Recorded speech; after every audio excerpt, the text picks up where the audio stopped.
டேய் பூபதி, வண்டியில குட்டல வருகிறா வா, இத புளி வெட்டி அவங்க போயிச்சு போடலாம். இவ்வளவு தின்னா வேற என்ன பண்ண முடியும்? வா, புளி வெட்டி போயிச்சு போடலாம். மாம்ச குட்டல வரும் கேட்டா எதுக்குன்னு கேட்கறான். புளி வெட்டி போறதுக்குதான். இத வேற என்ன பண்ணுவாங்க? அப்படியே சோறு குழம்பு அப்படி பூபதி அப்படியே சாப்பிட்டு ஒரு வெறித்தனமாக்குறான்.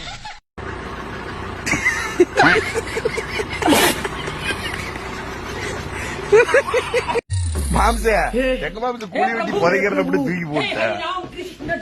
எந்திரிக்கா சாமி.